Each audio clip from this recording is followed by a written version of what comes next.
Alumnus Shabbos Kestenbaum.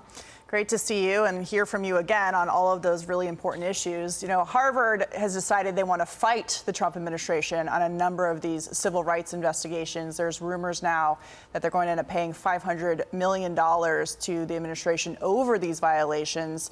Where do we stand with Harvard? And do you think that even if they pay this amount of money, that they're actually going to reform the way they handle Jewish students on campus? Well, I think it's quite telling that Harvard University is deciding to fight the Trump administration with a greater degree of alacrity than they ever fought for their Jewish students, for their Asian American students, for their white students. They're far more concerned about protecting their bottom line and their $54 billion endowment than any type of structural reform. Jason Newton, who's the spokesman for Harvard University, has more or less copy and pasted that statement for the last year and a half, saying we reject any finding of anti-Semitism and we are committed to making a more hospitable environment for our students. Okay, what is the evidence of that? You have to back it up with some type of substantive reform. And President Trump is really a once-in-a-generation president who can structurally reform not just Harvard, but all institutions of higher learning in the United States. This is a once-in-a-lifetime opportunity, and I urge him, I urge the White House to hold Harvard University accountable and make sure that this is truly an institution whereby it has earned the right to American taxpayer funding, as opposed to what it is now, which is an institution that betrays the trust of the American taxpayer and funds anti-democratic and anti-American political indoctrination in the classroom. I think the administration is trying to hold Harvard's feet to the fire for sure. But what's your message as somebody who studied at the school and now is watching this all unfold and looking for this accountability? What would your message be to young Jewish students that would be considering applying to Harvard today? Yeah, the message I would say, it's not just to young Jewish students, it's to young Americans. What do I mean by that? It is far more important that you are confident and public about your values, right? That you appreciate being a patriotic American citizen, that you appreciate and agree with our Western liberal democracy.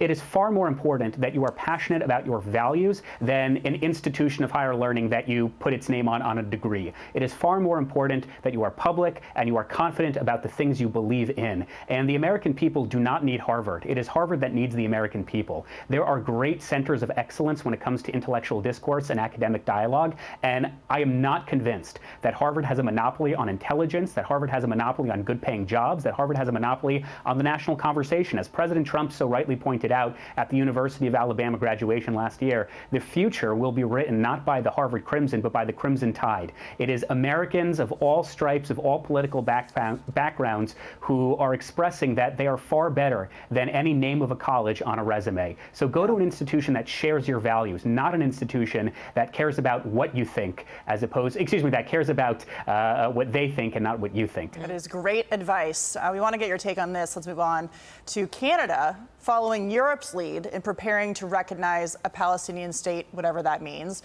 which led to President Trump warning it might impact trade talks with our neighbors to the north. He was asked about that this afternoon. Let's listen to that.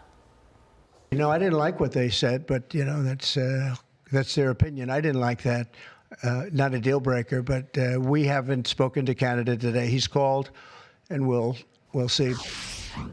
You know, today, Islamic Jihad released a photo of hostage Rome Bravlovsky, and yet you still have Canada and the UK and these so-called Western countries trying to reward them with a state.